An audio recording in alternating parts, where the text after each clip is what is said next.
kepada Bapak Ustadz Ucup Cupena yang sudah memimpin tahlil pada malam hari ini. Sebelum lanjut ke acara, selamat datang untuk Ibu Ningsih, anggota DPRD Jawa Barat. Selamat datang Gus Ahmad Najib. Acara selanjutnya yaitu sambutan dari Ketua Pelaksana. Kepadanya kami persilahkan. Bismillahirrahmanirrahim. Assalamualaikum warahmatullahi wabarakatuh. Alhamdulillah, kepada semuanya, rekan-rekan,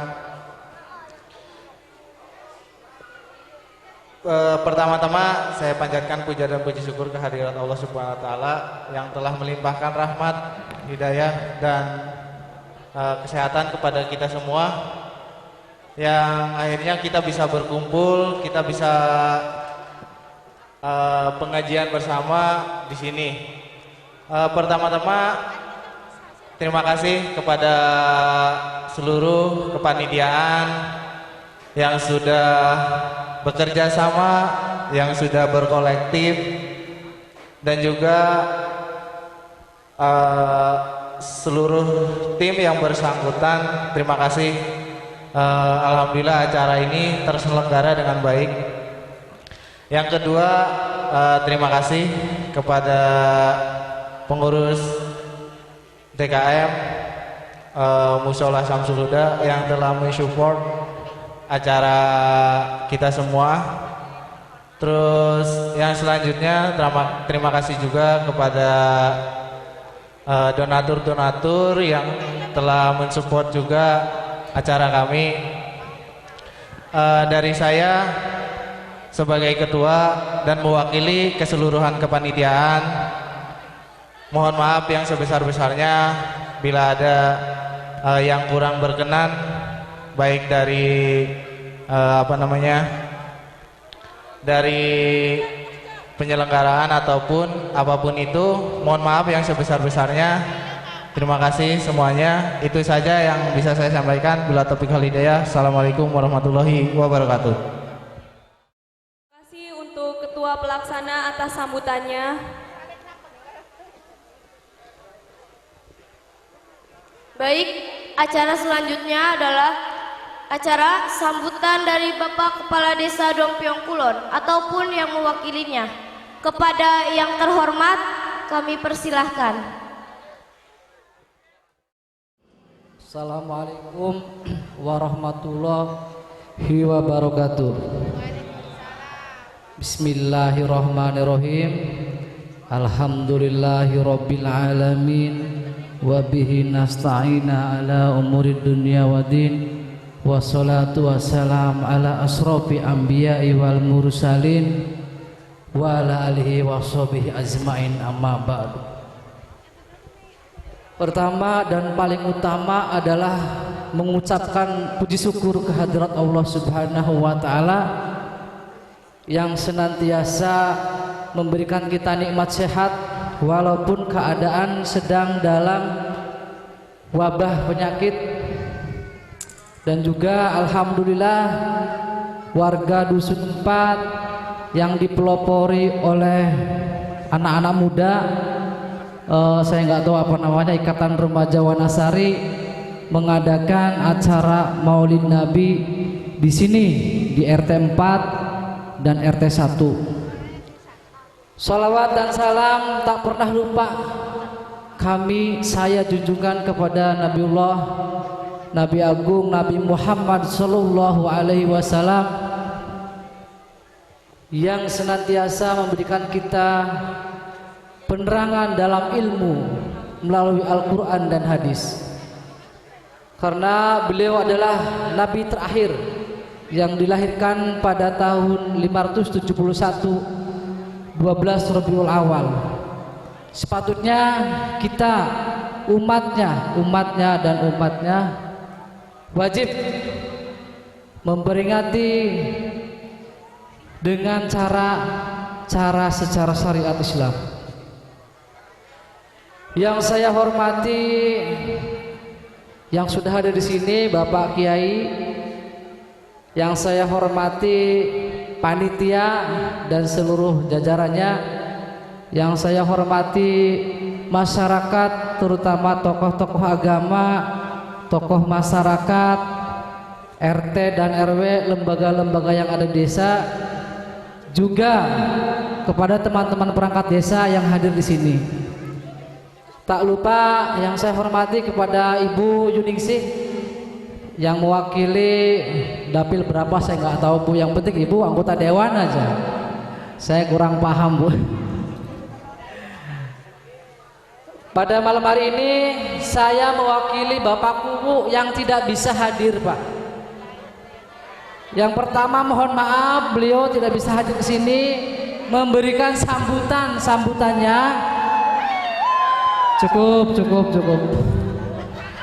Cukup saya aja yang dibully lah, jangan Kuwunya, karena saya yang hadir. Nah beliau tidak bisa hadir karena memang mungkin beliau punya urusan. Maka dari itu saya mewakili pemerintahan desa Dompiong Kulon untuk bisa menyampaikan kepada masyarakat yang hadir di sini, Bapak dan Ibu yang saya hormati, mohon dimaafkan Pak, karena beliau tidak bisa hadir. Pesan dari beliau pada malam hari ini, yang pertama adalah menjaga kesehatan, di mana pada saat ini Kecamatan Gebang itu sudah terkontaminasi atau menjadi zona merah. Jadi walaupun deket-deket jaga jarak lah, jangan lupa atau kendor pakai masker, jauhi kerumunan yang tidak pernah kita ketahui kecuali keluarga. Dan yang kedua, selalu menjaga keamanan dan ketertiban baik di tingkat RT, RW maupun kepala dusun maupun tingkat desa. Walau bagaimanapun juga situasi seperti ini tetap harus kondusif. Kita sedang digoncang-gancing masalah pandemi. Orang kesana kemari susah cari nafkah, maka dari itu kita harus bersabar. Pasti semuanya akan berakhir. Mungkin itu saja sambutan dari saya. Mohon maaf bila mana ada kesalahan, sepatah atau dua patah kata. Billahi taufiq wal hidayah. Wassalamualaikum warahmatullahi taala wabarakatuh. Acara selanjutnya yaitu ada sambutan dari Ibu Ningsih, anggota DPRD Jawa Barat. Kepada yang terhormat kami persilahkan. Assalamualaikum warahmatullahi wabarakatuh. Alhamdulillahirabbil alamin wa bihi nasta'in ala umurid dunya waddin. Wassalatu wassalamu ala sayyidinal mursalin wa ala alihi wa ashabihi ajmain. Amma ba'du. Qala Rasulullah sallallahu alaihi wasallam, laqad kana lakum fi Rasulillahi uswatun hasanah.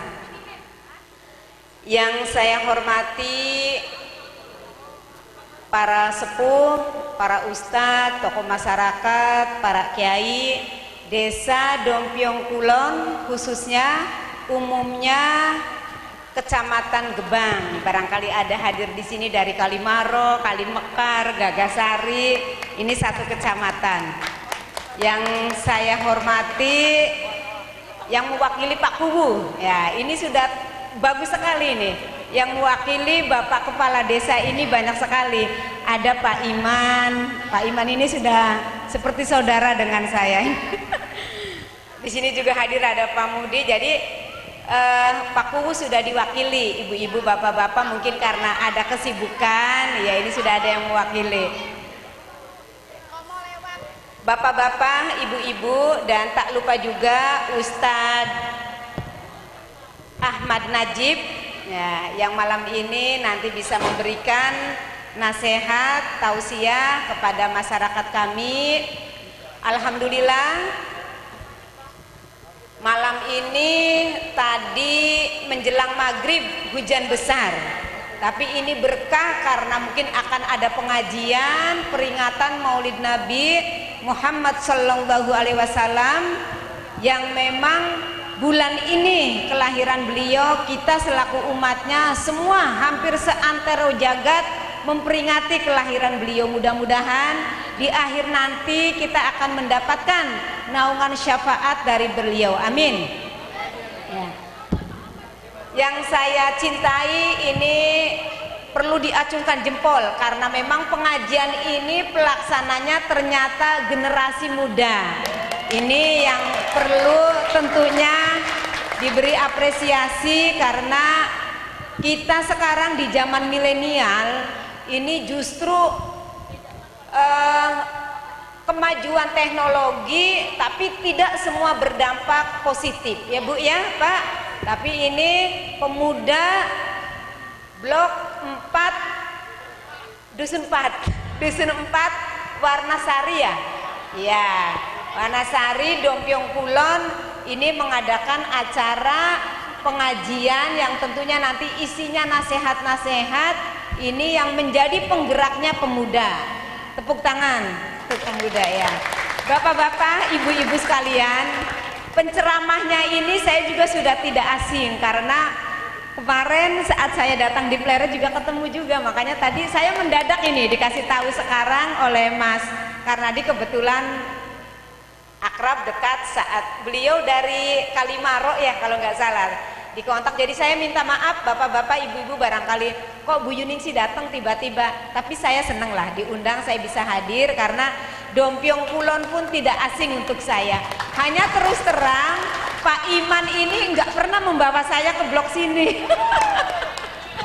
Iya, baru kali ini. Jadi saya diperkenalkan, mudah-mudahan kalaupun ini sudah sering mendengar saya di sini. Jadi saya seringnya di blok pesantrennya Pak Haji Muhdi di blok 1 ini menambah karena memang 10 tahun saya ada di DPRD Kabupaten Cirebon, termasuk juga yang memberi kontribusi suara ini adanya di Dompiong Kulon ya.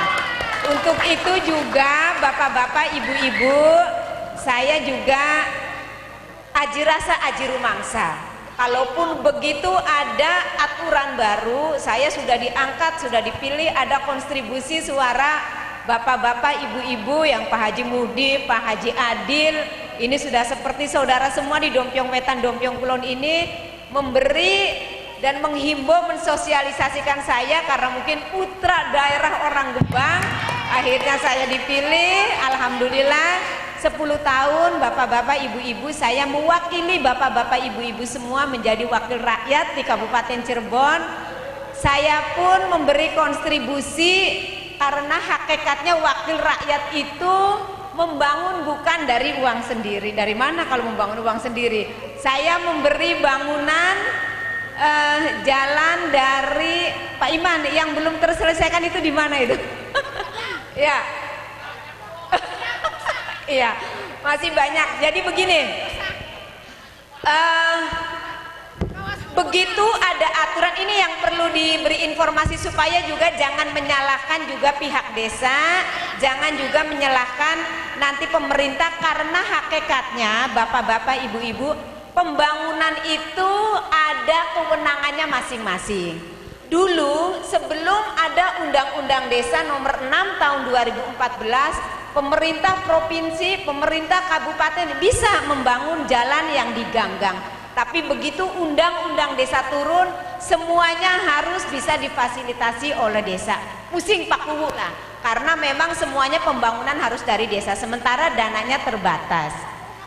Bapak-bapak, ibu-ibu sekalian, saya juga mohon maaf kalau 10 tahun saya mewakili bapak-bapak ibu-ibu belum semua bisa difasilitasi karena keterbatasan.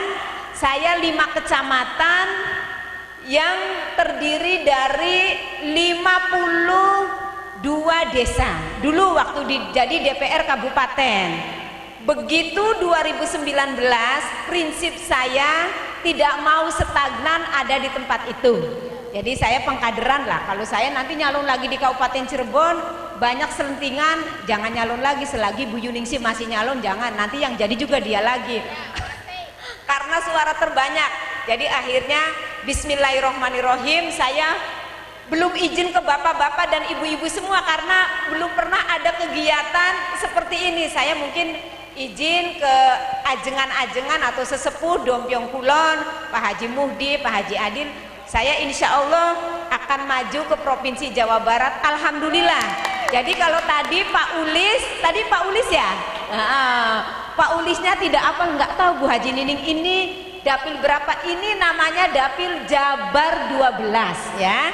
Jabar 12 itu Kabupaten Cirebon, Kota Cirebon dan Kabupaten Indramayu.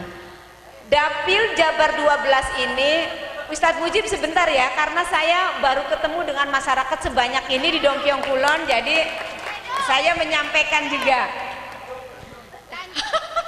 Pak Andi ya, saya juga ingat, saya begitu masuk ke tempat ini Pak Iman, wajahnya hampir apal semua, kecuali tadi melihat-lihat karena pakai masker jadi agak samar-samar.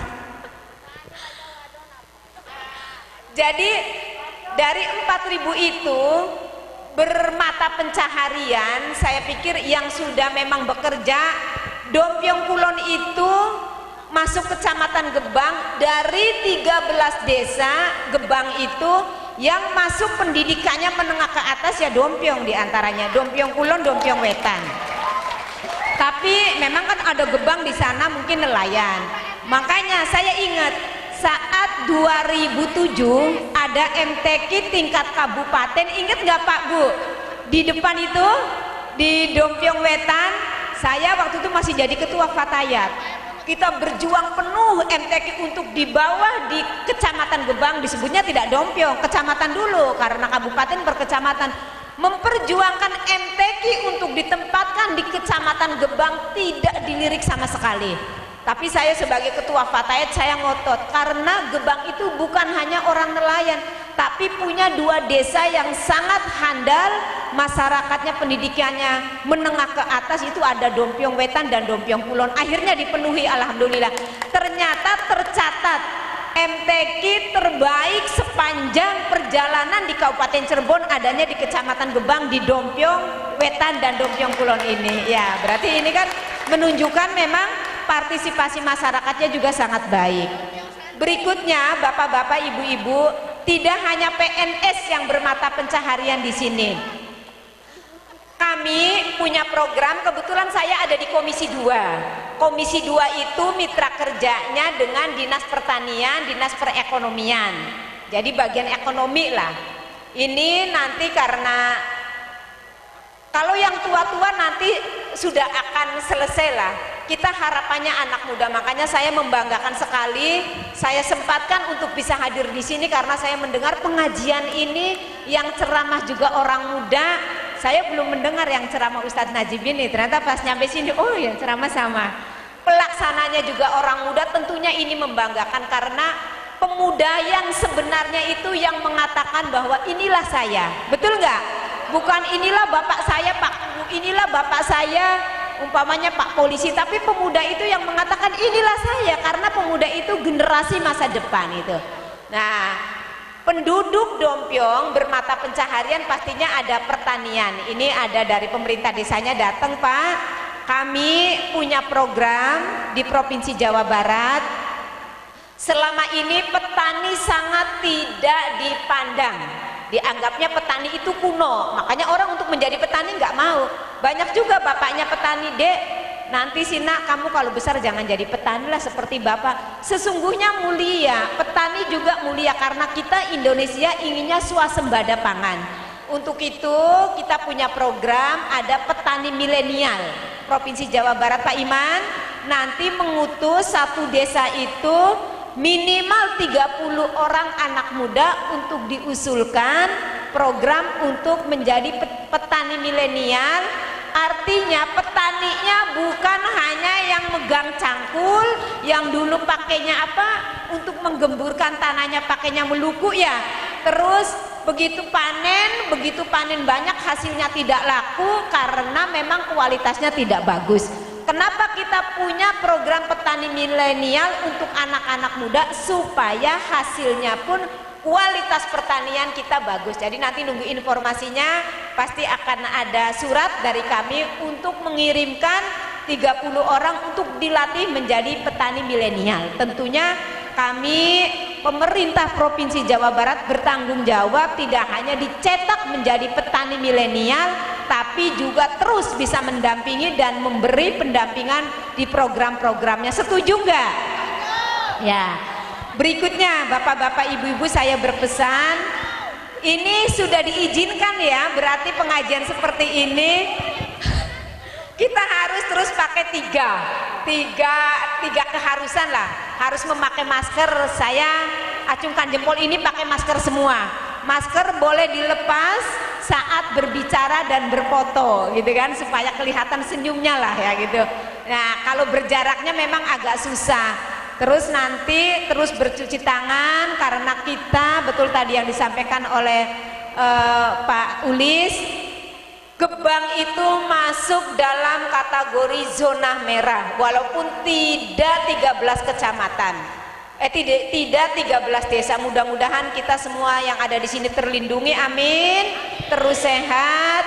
Terus saya berharap penuh nanti bantuan dari pemerintah Provinsi Jawa Barat ini jangan menyalahkan pihak pemerintah desa, karena yang gelombang 1 ada beras, ada uang, gelombang 2 juga membuat ribut kan, ada beras, ada uang tapi orangnya berkurang. Gelombang 3 kemarin ada sembako juga ada uang ya Pak Bu ya, tapi memang ini juga uangnya terkurangi karena anggarannya memang dialihkan semua. Gelombang 4 nanti ini hanya mendapatkan keuangannya saja, bukan dari desa ini. Yang dari desa saya tidak mengerti lah nanti seperti apa ya Pak ya kebijakannya. Dari provinsi nanti jangan menyalahkan pihak desa, karena sembakonya itu tidak ada, hanya mendapatkan keuangan 100.000. Itu pun nanti yang tercatat datanya ada di sana, yang tentunya tidak double. Untuk itu saat pandemi seperti ini kita terus mudah-mudahan bisa diberi kesehatan, kitanya patuh, amin. Anak-anak yang mungkin orang tuanya sudah capek menjadi guru di rumah, akhirnya terus ngomong ke pihak sekolah harus segera sekolah berangkat. Tolong jangan diberangkatkan semua, jangan tatap muka semua, bapak-bapak, ibu-ibu, diberi giliran, setengah-setengah saja berangkatnya, karena memang virus itu masih ada di tengah-tengah kita. Katanya virus tidak berlaku untuk orang kampung, tapi memang ini masih ada. Itu saja dari saya, mudah-mudahan ini bukan silaturahmi yang pertama di forum seperti ini. Saya mudah-mudahan terus bisa diaku oleh masyarakat Dusun 4 supaya terus bisa bersilaturahmi. Pak Ustadz nitip ini masyarakat saya nanti diberi tausiah, mudah-mudahan terus bisa sabar dengan menghadapi pandemi seperti ini. Semua terpapar, anggaran pun dari pusat sampai mungkin anggaran desa semua dialihkan untuk COVID. Jadi tahun 2020 bapak-bapak, ibu-ibu jangan menanyakan pembangunan, karena memang anggarannya semua dialihkan untuk keperluan ini saat ada COVID. Terima kasih, itu saja dari saya. Wallahul muwaffiq ila aqwamit thoriq. Wassalamualaikum warahmatullahi wabarakatuh.